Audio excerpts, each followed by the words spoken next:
देखो if else के लिए किस तरीके से काम करता है। अगर इफ ट्रू रहेगा तो इफ चलेगा, एल्स नहीं चलेगा। इफ अगर फॉल्स रहेगा तो इफ नहीं चलेगा, एल्स चलेगा। ये रूल होता है, ठीक है। समझ में आ रहा है? देखो इधर आई में क्या पड़ा हुआ है, 20। 20 is less than 15, condition true है या फॉल्स है? फॉल्स है। क्या इफ चलना चाहिए? नहीं। कौन चलेगा? कौन चलेगा? Else part. और एल्स पार्ट क्या कह रहा है कि percent D is greater then 15। Percent D, ये आई में कितना पड़ा हुआ है, 20। तो इस परसेंट डी की जगह क्या रख दिया जाएगा, 20। तो 20 इज ग्रेटर देन 15 हमारे पास रिजल्ट आएगा, ठीक है। उधर वाले केस में इफ में जीरो डला हुआ है, जीरो का मतलब क्या होता है, फॉल्स। कौन चलेगा? एल्स। और एल्स की जगह क्या, एल्स में क्या लिखा हुआ है, लर्न कोडिंग। तो क्या आ जाएगा, लर्न कोडिंग। इफ में क्या लिखा हुआ है, 1, ठीक है। इफ में 1 लिखा हुआ है, इफ चलेगा, एल्स नहीं चलेगा, ठीक है। आगे बढ़ते हैं क्वेश्चन नंबर 4 पे।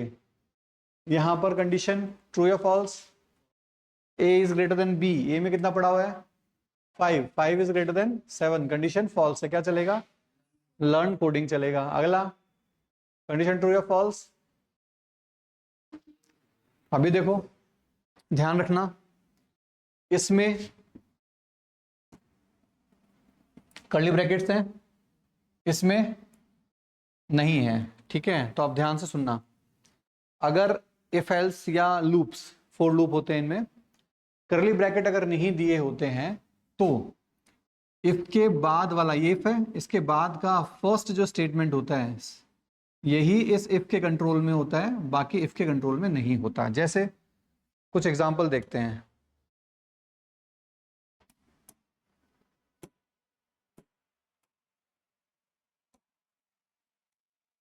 देखो मैंने यहां पर लिखा इफ, मैंने लिख दिया 5 इज ग्रेटर देन 2, ठीक है। प्रिंट एफ में लिख दिया मैंने हाई, और दूसरे प्रिंट एफ में लिख दिया मैंने क्या, हेलो। कंडीशन ट्रू है या फॉल्स है? ट्रू है। आउटपुट क्या आएगा, हाई हेलो, ठीक है। लेकिन अगर मैं ऐसा कर दूं तो आउटपुट क्या आएगा, आउटपुट क्या आएगा, एल्स तो ही नहीं है, आउटपुट आएगा हेलो ओनली। क्यों? अभी भी मैंने क्या कहा था कि ये वाला ट्रू है या फॉल्स है, इससे किसको फर्क पड़ेगा, सिर्फ पहले स्टेटमेंट को ही फर्क पड़ेगा, ठीक है। किस केस में, अगर आप कर्ली ब्रेसेस नहीं लगाते हैं तो। किस केस में कर्ली ब्रेसेस नहीं लगाते हो, उस केस में, ठीक है। ट्रू था तो ये चला था, ये भी चला था। फॉल्स था तो यही चला था। इसका मतलब ये तो कोई फर्क पड़ ही नहीं रहा इसको। तो इफ ट्रू हो रहा है, फॉल्स हो रहा है, तो चल ही रहा है, क्योंकि ये स्टेटमेंट तो बाहर है, इसके कंट्रोल से बाहर है, इफ के कंट्रोल से बाहर है। इफ के कंट्रोल में कौन सा स्टेटमेंट, अभी सिर्फ पहले वाले हैं, ठीक है। और अगर मैं यहां सेमीकोलन लगा देता हूं, उस केस में आउटपुट क्या आएगा, दोनों ही चलेंगे, हाई हेलो दोनों चलेंगे, ठीक है। आप सुनो क्या हो रहा है। किसी भी लैंग्वेज में सेमीकोलन जो होता है ये भी स्टेटमेंट कंसिडर होता है। क्या होता है, ये भी, जैसे ये स्टेटमेंट है, जैसे ये स्टेटमेंट है, वैसे ही ये भी स्टेटमेंट ही है। तो इफ एल्स के ट्रू या फॉल्स होने से कौन चलेगा या नहीं चलेगा, सेमीकोलन। जैसे पहले ये चल रहा था, कौन चलेगा या नहीं चलेगा, सेमीकोलन। आ रही है बात समझ में? फिर सुनो, इसको तुम मान लो कि जो अधिकार प्रिंटएफ के पास है सारे इसके पास भी हैं। इसको तुम ये मान लो कि प्रिंटएफ की तरह ये भी एक नॉर्मल स्टेटमेंट ही है, ठीक है। ये मैंने जो लिखा है ना, मान लो कि मेरे पास ये नीचे कुछ भी नहीं लिखा हुआ, मैंने यहां पर लिखा if 5 is greater then 12, bracket लगाए, सेमीकोलन लगाया, छोड़ दिया। क्या वैलिड स्टेटमेंट है? बिल्कुल वैलिड स्टेटमेंट है। काम कुछ भी नहीं कर रहा, लेकिन कंपाइलर के हिसाब से वैलिड है। और इसी स्टेटमेंट को अगर मुझे बिना करली ब्रेसेस के लिखना होगा तो मैं कैसे लिखूंगा? इफ 5 इज ग्रेटर देन 12, इधर लिख दो चाहे यहां लिख दो, एक ही तो बात है। समझ में आ रहा है? कंडीशन ट्रू होगी तो ये चल जाएगा, कंडीशन फॉल्स होगी तो ये नहीं चलेगा। Same as it is, condition true होगी तो ये चल जाएगा, कंडीशन ट्रू होगी तो ये फॉल्स होगी तो ये नहीं चलेगा। तो इसका मैंने कहा कि इसके बाद लिखा हुआ फर्स्ट स्टेटमेंट इसका पार्ट माना जाता है। तो अब इसके बाद लिखा हुआ फर्स्ट स्टेटमेंट ये होगा, ना कि ये होगा। अब आ गया समझ में? उसके बाद लिखा हुआ फर्स्ट स्टेटमेंट किसको कंसिडर किया जाएगा? सेमी कॉलन को, ना कि प्रिंट एफ को। तो कंडीशन ट्रू होगी तो सेमी कॉलन चल जाएगा। अब चलेगा तो उसका उसका इफेक्ट या इंपैक्ट तो हमको दिखेगा नहीं, क्योंकि वो कुछ प्रिंट प्रिंट तो कुछ करवा नहीं रहा, कोई ऑपरेशन परफॉर्म करवा नहीं रहा। आ रही बात समझ में? इस केस को हम वैसे बोल देते हैं क्या? Dead if. Dead if he तो बोलेंगे। इफ डेड ही तो है, क्या काम कर रहा है? कोई काम तो कर नहीं रहा, होता होता हमको कुछ दिख नहीं रहा है। आगे समझ में? ठीक है, करली ब्रेसेस लगाने नहीं लगाने का फर्क समझ में आ गया? ठीक है। दूसरा, अगर मैं यहां पर लिखता हूं इफ, मैंने लिखा 1 और ब्रैकेट के बाद मैंने यहां पर लिख दिया प्रिंट एफ हाय, इसको मैंने यहां बंद कर दिया। फिर मैंने लिख दिया प्रिंट एफ हेलो। फिर मैंने एल्स लिखा,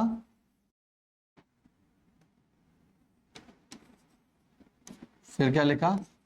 एल्स। एल्स के अंदर प्रिंट एफ में लिख दिया बाय।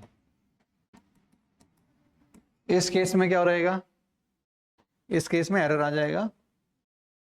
ठीक है, क्यों? क्योंकि इफ और एल्स के बीच में कोई भी स्टेटमेंट अलाउड नहीं है। जैसे इफ का स्टेटमेंट खत्म हुआ, खत्म होते क्या आना चाहिए था? एल्स आ जाना चाहिए था। ठीक है, ये सेम स्टेटमेंट अगर मैं बिना करली ब्रेसेस से लिखता हूं तो कैसे लिखूंगा? If 1 print F I, print F hello, else, bracket मत लगाओ चाहे, else print F bye.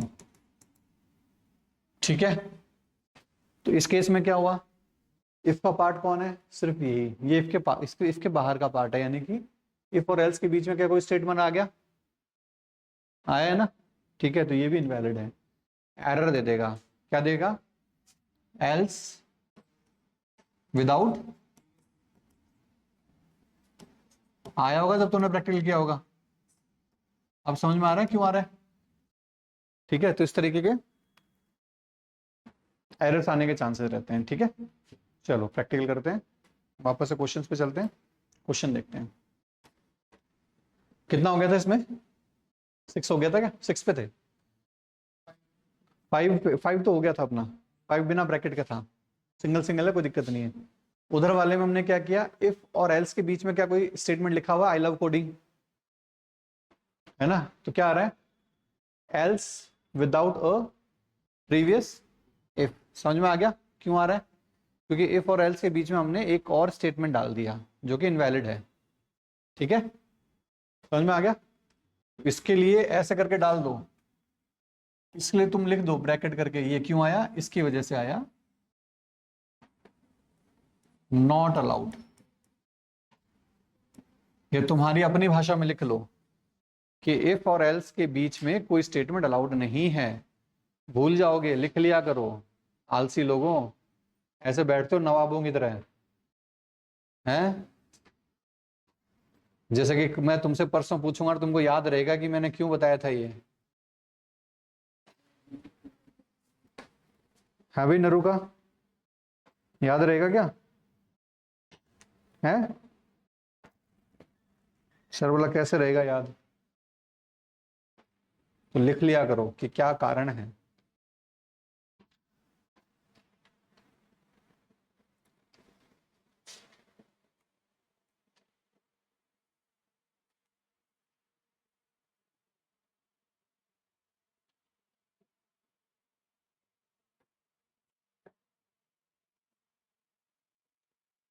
Next देखो, ये सेम चीज किस में लिखी हुई हमने, बिना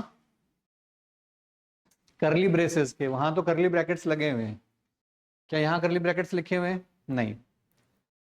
तो इफ का नेक्स्ट पार्ट कौन सा रहेगा? ये तो इफ के बाहर है, और इफ और एल्स के बीच में भी आ रहा है, इसका मतलब सेम एरर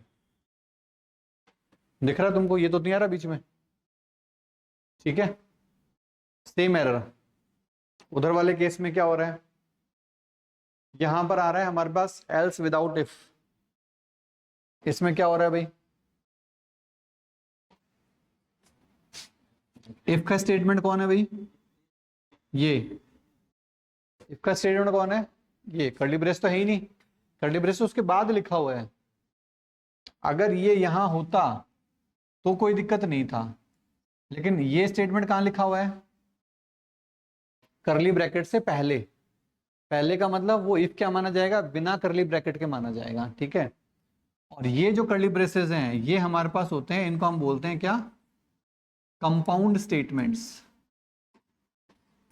क्या बोलते हैं इनको हम लोग, कंपाउंड स्टेटमेंट्स। कंपाउंड स्टेटमेंट का मतलब करली ब्रेसेस के अंदर कोई भी स्टेटमेंट लिख सकते हो आप किसी भी फंक्शन के अंदर, कोई दिक्कत नहीं है ना। एक अलग अपने आप का एक अलग लोकल स्कोप बना कर देते हैं ये, ठीक है।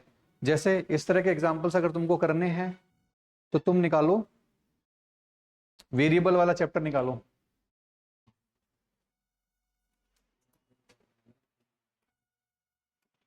वेरिएबल्स निकालो।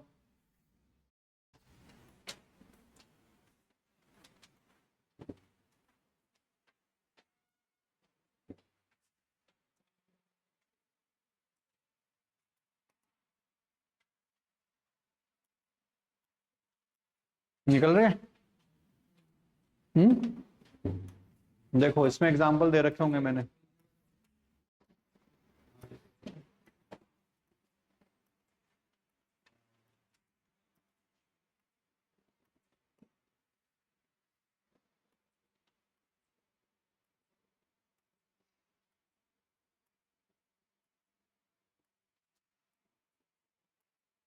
इसके लास्ट में है क्या क्वेश्चंस देखना दिए हुए?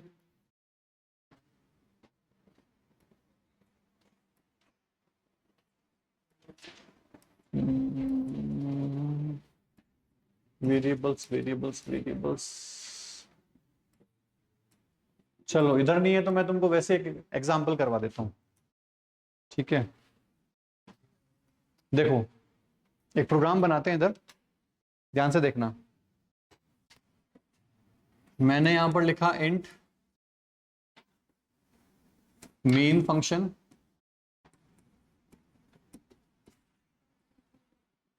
ठीक है, इंट आई बराबर 10, यहां लिखा मैंने print f int j equals to 20, print f %d comma i comma j, ठीक है। फिर मैंने फिर से वही प्रिंट एफ लिखा, %d आई कॉमा जे। क्या हमने मेन फंक्शन के अंदर एक ब्लॉक बनाया? तो इफ ब्लॉक थोड़ा ना ये, इफ एल्स वगैरह कुछ भी नहीं है ना, सिंपल ब्लॉक ही तो है, ठीक है। क्यों काम में लेते हैं आप ध्यान से देखना। जब इस प्रोग्राम को चलाएंगे तो प्रोग्राम में हमारे पास आएगा कंपाइल टाइम एरर। क्यों आएगा वो कंपाइल टाइम एरर? वो इसलिए आएगा क्योंकि ये जो जे है, इस जे को आप इन बाउंड्रीज के बीच में तो यूज में ले सकते हो, क्योंकि ये जे जो है इस बाउंड्री के लिए क्या हो गया, लोकल हो गया। लेकिन हम इस जे को कहाँ एक्सेस करने की कोशिश कर रहे हैं, बाउंड्री के बाहर, ठीक है। आई को इस बाउंड्री के बीच में कहीं पर भी एक्सेस किया जा सकता है, उसके अंदर चाहे कोई और इनर ब्लॉक भी होंगे तो भी कर लेगा, सब जगह एक्सेसिबल है। लेकिन जे डिक्लेयर यहां किया है, आ रही बात समझ में, ठीक है। तो ये ब्लॉक समझ में आ गया तुमको, यही ब्लॉक क्या है कि वहां पर भी काम कर रहे हैं। ये ब्लॉक क्या कर रहा है, हमारा काम कर रहा है वहीं पर। वो मैंने पहले वाला बंद ही कर दिया था क्या, कितने नंबर पेज है? एग्जाम्पल कितने नंबर पेज है सर? 153।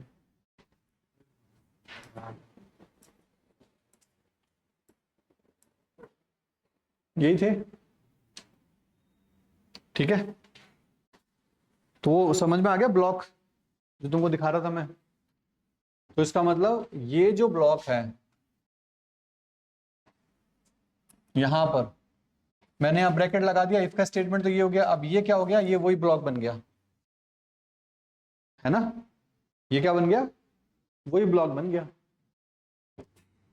अब क्या तुमको लग रहा है कि तुमने एल्स और इफ के बीच में एक नया ब्लॉक खड़ा कर दिया? कर दिया ना, क्योंकि ये जो इफ था, इफ का पार्ट तो ये रह गया, तो इफ तो यही खत्म हो गया। अब इस इफ के बीच में तुमने कुछ और डाल दिया, सेम एरर।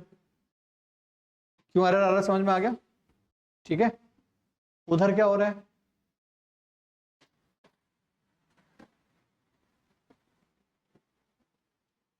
ए में क्या पड़ा हुआ है भाई? ए में 5 है, बी में 7 है। 5 is greater than 7। Condition true या फॉल्स? फॉल्स है, ठीक है। क्या आउटपुट आएगा इसमें? फॉल्स होने पर क्या नहीं चलेगा? इफ का क्या नहीं चलेगा? Curly bracket, sorry semicolon. Condition true या फॉल्स है? फॉल्स है, तो ये नहीं चलेगा। ये तो उसके बाहर का पार्ट है, चल जाएगा, ठीक है।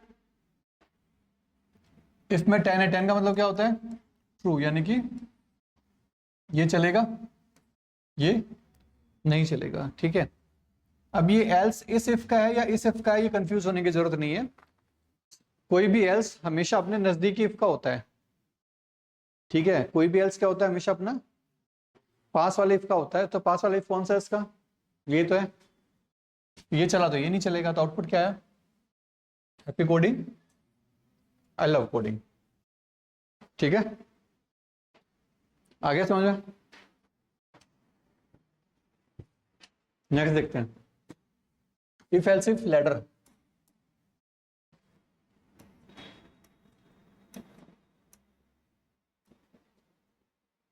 देखो, यही तो एग्जांपल तुमको कराया था मैंने, एडिशन सब्ट्रैक्शन वाला, ये करवाया था।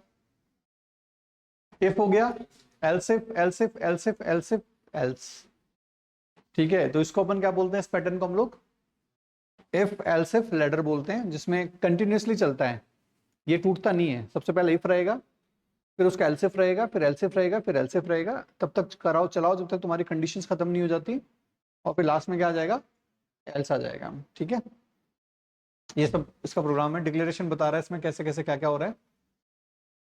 तो ये तुमको उस टाइम पे मैंने करवाया था। अब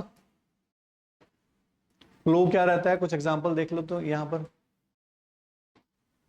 यहाँ कुछ आउटपुट बताओ। ये जो एग्जांपल्स हैं ये लैडर इफ एल्स के नहीं है, नेस्टेड इफ एल्स के हैं। नेस्टेड इफ एल्स का मतलब कोई फ्लो नहीं है, जरूरत के हिसाब से एक इफ के अंदर दूसरा इफ घुसा दिया, उस इफ के अंदर एक और इफ एल्स घुसा दिया। ये तुम्हारे नीड पे डिपेंड करता है ना। ये देखो तुम, इसमें क्या हो रहा है, देखो। कंडीशन ट्रू या फॉल्स? ट्रू। कंडीशन हमारे पास ट्रू है। ट्रू है तो अंदर आएगा, क्या प्रिंट करवा देगा? आई लव कोडिंग वोडिंग होगा, कुछ आगे हट गया होगा, ठीक है। अब अंदर आए, इफ नॉट 3, नॉट 3 का मतलब फॉल्स, दिल्ली नहीं होगा प्रिंट। नॉट 17 का मतलब 0 इज लेस देन 10। कंडीशन क्या हो गया? ट्रू, हैप्पी कोडिंग आ गया, और लर्न कोडिंग आ गया। तो क्या आ गया? I love happy coding learn coding. Delhi नहीं चलेगा सिर्फ, बाकी सब चल जाएगा, ठीक है। देख लो एक बार ढंग से दोबारा से, ठीक है। उधर वाले में कंडीशन ट्रू या फॉल्स? फॉल्स। फॉल्स है तो अंदर नहीं जाएगा। ये एल्स इस वाले का नहीं है, किसका है? इस वाले का है। तो ऐसा नहीं कि ये फॉल्स हो गया तो लर्न कोडिंग चल जाएगा, नहीं, ध्यान रखना। ये तुमको कंफ्यूज करने के लिए खिसका के उसके नीचे ले आए हम एल्स, ताकि तुम कंफ्यूज हो जाओ। समझ में आ रहा है? पास वाले का रहेगा तो इसलिए कुछ प्रिंट नहीं होगा। उस वाले केस में क्या हो रहा है, ब्रैकेट नहीं है, ध्यान रखिएगा।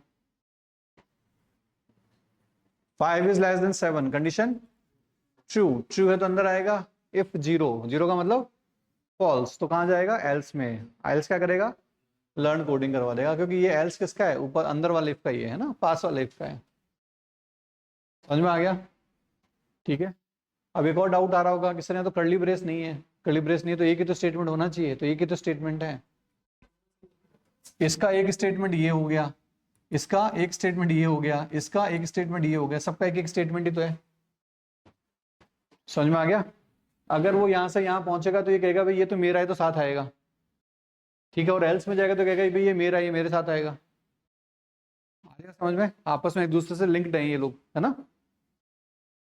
नेक्स्ट वाले में 4, 4 में क्या हो रहा है,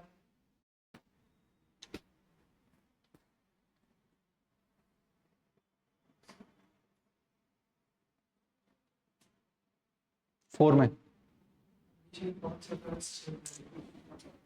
कंडीशन क्या फॉल्स है, फॉल्स है तो एल्स चलेगा क्या, एल्स तो इसका है या उसी का है,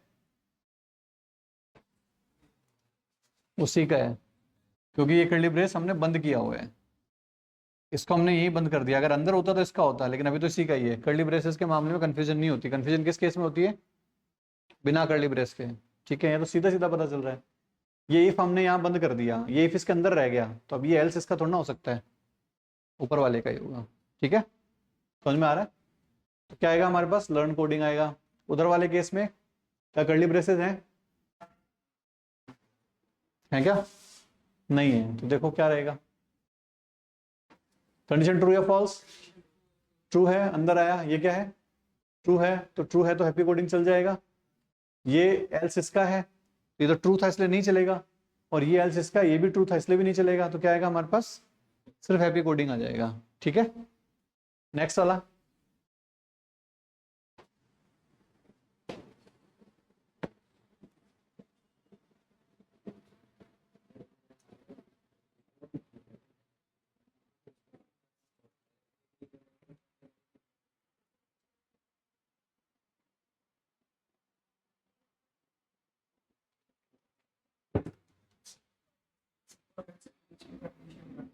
बीच में स्टेटमेंट डाल दिया, लास्ट वाला स्टेटमेंट अगर हम इसका भी मानते हैं तो बीच में इतने सारे स्टेटमेंट्स आ गए, ठीक है, क्लियर है। तो ये क्या है हमारे पास, इफ एल्स इफ, ये नेस्टेड इफ एल्स है वैसे तो, ठीक है, कि एक इफ के अंदर दूसरा इफ, उसके अंदर फिर कोई इफ या एल्स, है ना, इस तरीके से हम कंडीशन ले सकते हैं। नेस्टेड इफ एल्स वही होता है। एक प्रोग्राम लिख लो कल के लिए, ट्राई करना बना के लाने की, ठीक है। ये तो फिर कल हम इसको बनाएंगे। देखो इधर, सबसे पहला प्रोग्राम, दो प्रोग्राम है। पहला प्रोग्राम तो तुमको क्या करना है, एक वैल्यू है तुम्हारे पास 7476, इस वैल्यू को तुमको किसी एक वेरिएबल में डलवा लेना है, वेरिएबल का नाम होगा नम, ठीक है। अब इस नम में से 7 को तोड़कर किसी ए नाम के वेरिएबल में डलवा दो, 4 को तोड़ के बी वाले में डाल दो, 7 को तोड़ के सी में डाल दो, 6 को तोड़ के डी में डाल दो, 4 अलग अलग वेरिएबल्स में डलवा दो। पहला प्रोग्राम ये है, आगे समझ में, समझ में आ रहा है, ठीक है।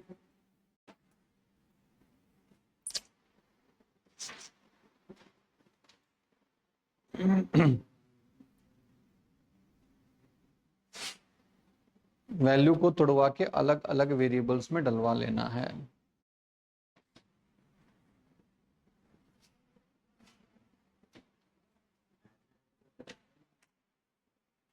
ठीक है। नेक्स्ट क्वेश्चन देखो, तुमको क्या करना है कि टेलीफोन बिल निकलवाना है। टेलीफोन बिल का जो कंडीशंस हैं वो क्या है, पहली कंडीशन, जो मंथली रेंट आ रहा है, कौन सा मंथली रेंटल आएगा, वो कितना आएगा, 250 रुपीज। इसका मतलब कि तुम उस लैंडलाइन फोन से लैंडलाइन की बात हो रही है, तुम उससे अगर एक भी कॉल करो या ना करो, 250 रुपये बिल तो तुम्हारा आना ही आना है, ठीक है। मंथली 250 रुपीज का बिल आना ही आना है। अब ये कहा कि शुरू की जो कॉल्स हैं, यानी कि 1 से लेकर 50 जो कॉल्स हैं, वो कॉल्स क्या हैं आपकी, फ्री हैं। यानी कि अगर आपने 50, 1 से लेकर 50 तक मान लो कि आपने 47 कॉल्स कंज्यूम करी हैं, तो उस केस में भी तुम्हारा क्या बिल आएगा, 250 रुपये ही आने हैं, क्योंकि शुरू की 50 कॉल फ्री हैं। अगली 51 से लेकर 150 तक की जो कॉल्स हैं, उनका जो आपके लिए प्राइस लगने वाला है वो लगेगा 1 रुपीज, 1 रुपीज पर कॉल, ठीक है। नेक्स्ट 151 से लेकर 250 तक की जो है, उनका लगेगा 50 पैसा पर कॉल। जो 251 से लेकर 350 तक की जो कॉल्स हैं, उनका लगेगा 30 पैसा पर कॉल।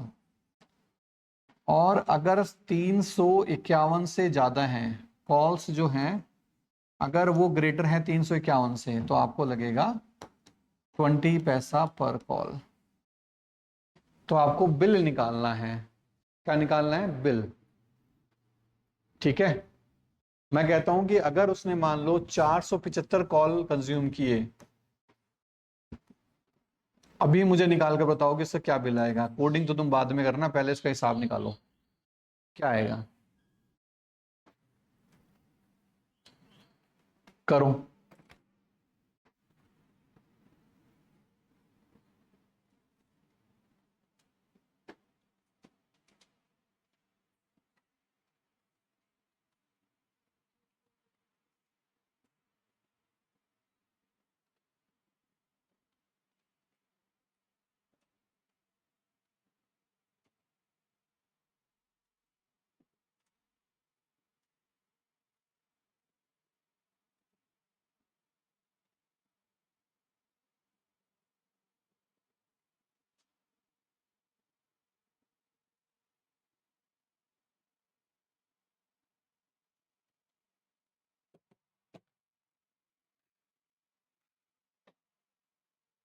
कितना रहेगा भाई,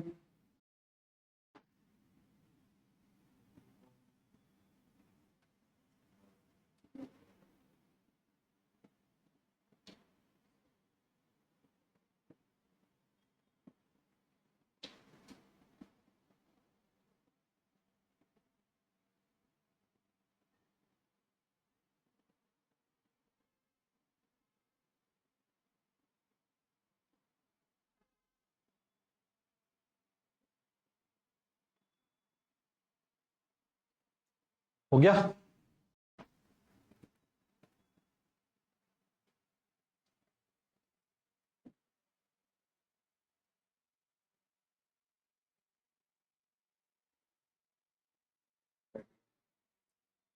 हम्म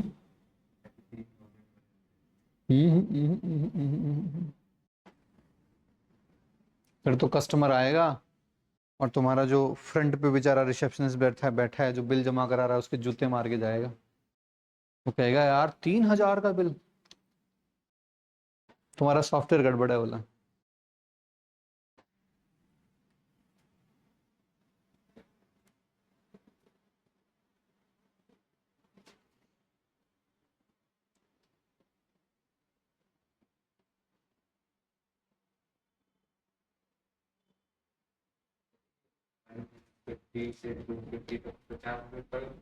पचास पैसा, पैसा 0.50 लिखा है ना, 0.50। नहीं नहीं, 50 रुपया नहीं है वो, 50 पैसा है। फिर 30 पैसा है, फिर 20 पैसा है। हाँ, सीन तो ऐसा ही है भाई। निकला क्या, 425, कितना, कितना बिल निकला भाई, 425। देखो 475 कॉल हैं, कितने, इधर 475 कॉल हैं, 475 में भाई 250 रुपये तो आने ही आने हैं, 250 आने। शुरू के 50 कॉल का क्या लगेगा, 0, यानी कि 50 काट देंगे तो कितना बचेगा? 425। 425 में से अगले 100 कॉल है उनका क्या लगेगा? 100 रुपये। तो प्लस क्या कर देंगे? 100, तो कितना बचा? 325। 325 में से अगले कितने हैं? 100, इन वाले ये 100 कॉल के कितने लगेंगे? 50 रुपये। 50 रुपये लगे भाई, कितना हुआ? 225 बचे हमारे पास। कितने बचे? 225। अब 225 में से इधर आएंगे, ये कितने हैं हमारे पास? 100, तो इसका कितना रुपये लगेगा? 30 रुपया। कितना लगेगा? 30। 30, 100 और घटा दो, कितना बचा? 125। अब 125 का लगेगा कितने का? 0.20, कितना होता है? 15 रुपीज। 15 रुपये आएगा क्या?